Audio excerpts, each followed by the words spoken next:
Assalamualaikum warahmatullahi wabarakatuh. Bagaimana kabarnya anak-anak?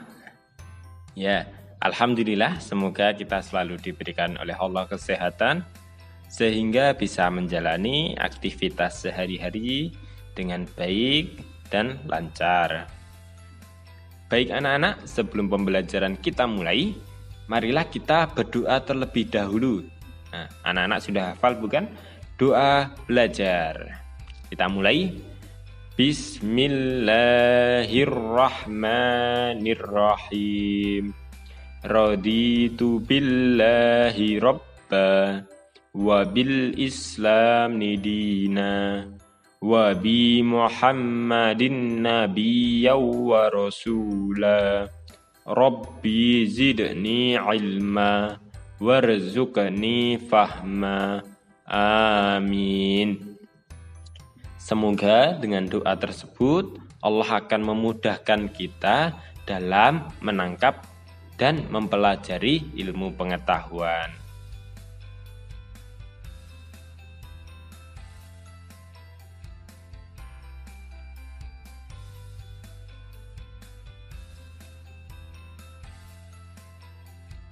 Yusuf adalah putra dari Nabi Yakub alaihi salam dari istrinya yang bernama Rahil.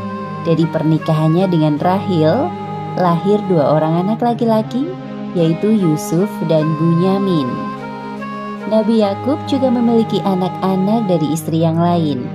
Mereka adalah 10 orang laki-laki yang memiliki tubuh besar dan kuat. Pada suatu malam, Yusuf kecil bermimpi dalam tidurnya.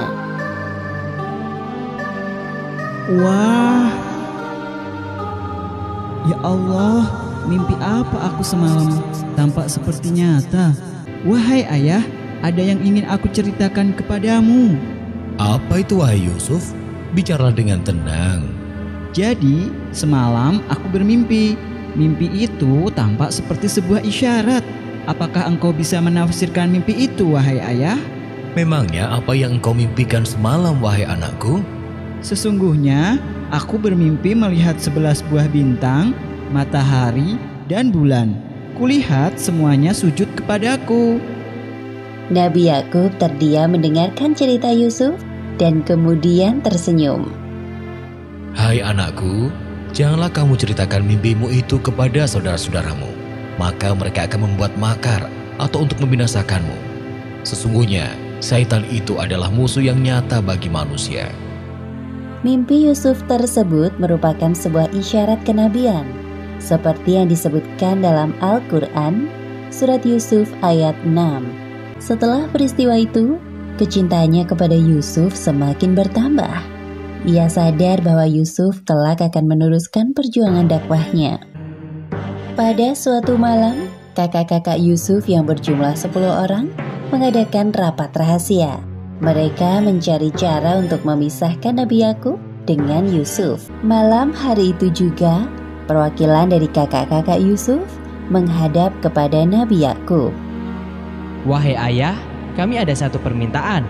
Bolehkah kami mengajak Yusuf pergi untuk bermain besok? Untuk apa mengajak Yusuf? Dia masih kecil. Wahai ayah kami, apa sebabnya kamu tidak mempercayai kami terhadap Yusuf? Padahal sesungguhnya kami adalah orang-orang yang mengingini kebaikan darinya.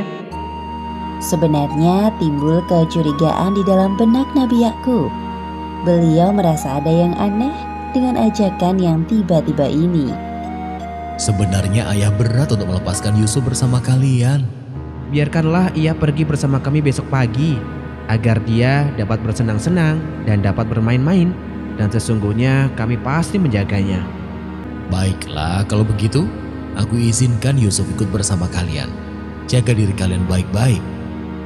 Keesokan harinya, Semoga Allah SWT selalu menjaga anak-anakku dimanapun mereka berada.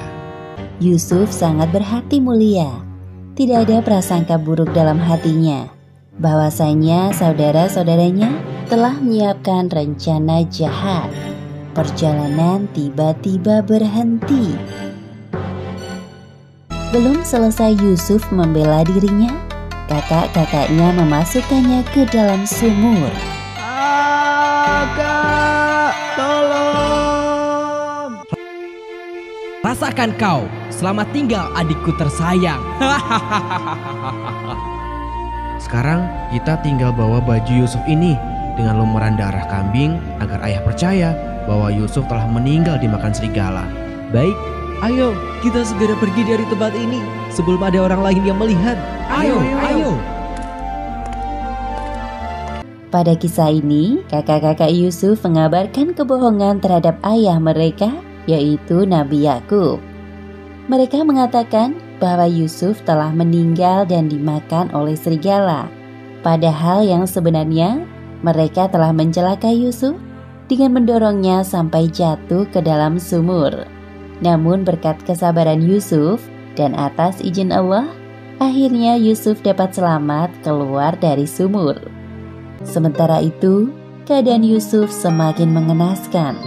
Meskipun begitu, Yusuf tetap sabar dan terus berdoa kepada Allah. Berkat kesabarannya, Allah menolong Yusuf dari sumur lewat perantara para musafir. Para musafir itu bersama-sama menolong Yusuf keluar dari sumur. Setelah kenyang meneguk air sumur, mereka meneruskan perjalanan. Sedangkan Yusuf ikut serta bersama. Ramai sekali pasar ini. Wahai saudaraku, sepertinya anak muda ini dapat kita jual di sini. Ya, aku sedang mencari siapa kira-kira pembeli yang cocok.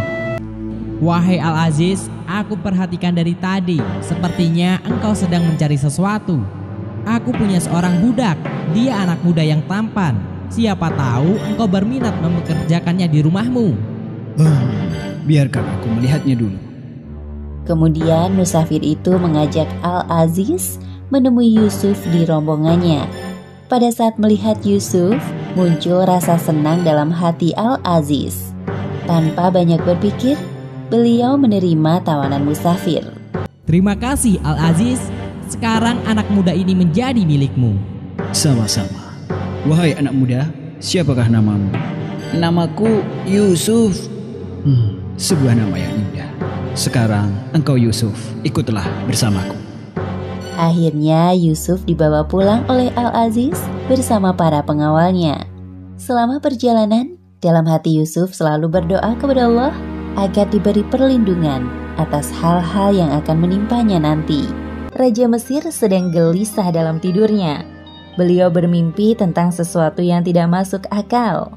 Oleh karena itu, sang raja berencana untuk mengadakan pertemuan dengan para penasihat kerajaan, berharap muncul solusi untuk mimpi yang mengusik pikirannya beberapa hari ini.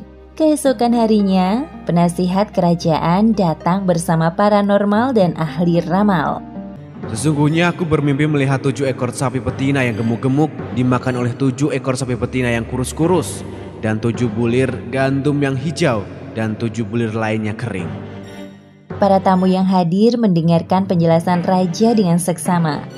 Setelah sekian lama berpikir, belum ada satupun kalimat keluar dari mulut mereka. Kemudian raja meneruskan penjelasannya.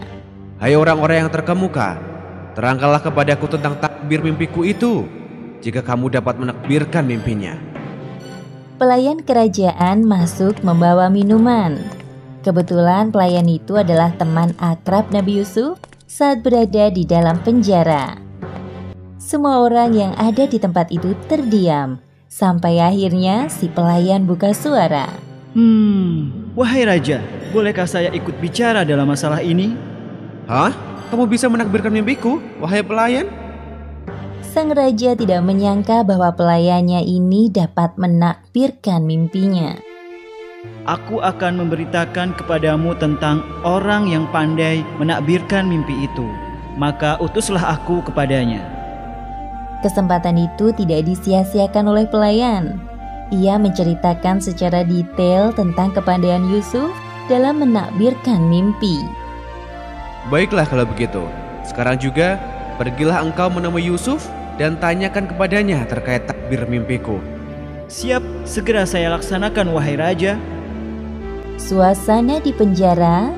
Wahai Yusuf, Nabiullah, maafkan aku baru bisa menemuimu sekarang. Ada hal penting yang ingin aku tanyakan. Ini menyangkut mimpi sang raja dan perihal kebebasan dirimu. Apa mimpi raja itu? Coba bicaralah dengan pelan dan jelas, wahai saudaraku. Wahai Yusuf, orang yang amat dipercaya, terangkanlah kepada kami tentang 7 ekor sapi betina yang gemuk-gemuk dimakan oleh 7 ekor sapi betina yang kurus-kurus, dan 7 bulir gandum yang hijau dan 7 lainnya kering, agar aku kembali kepada orang-orang itu sehingga mereka mengetahuinya. Kemudian Nabi Yusuf berdoa sejenak, lalu beliau baru menjawab, Supaya kamu bertanam 7 tahun lamanya, sebagaimana biasa. Maka apa yang kamu tuai hendaklah kamu biarkan di bulirnya kecuali sedikit untuk kamu makan.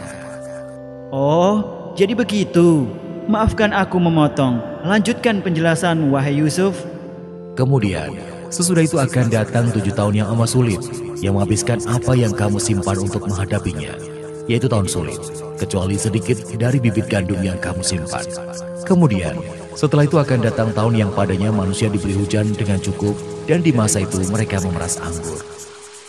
Kemudian pelayan itu bergegas kembali ke istana dan menceritakan kepada raja terkait takbir mimpinya. Raja pun terlihat sangat puas mendengarkan penjelasan Nabi Yusuf yang disampaikan oleh pelayannya. Wahai pengawal, bawalah Yusuf kepadaku. Siap, laksanakan. Diceritakan bahwa setelah Nabi Yusuf keluar dari penjara, raja mengangkat beliau menjadi bendaharawan Mesir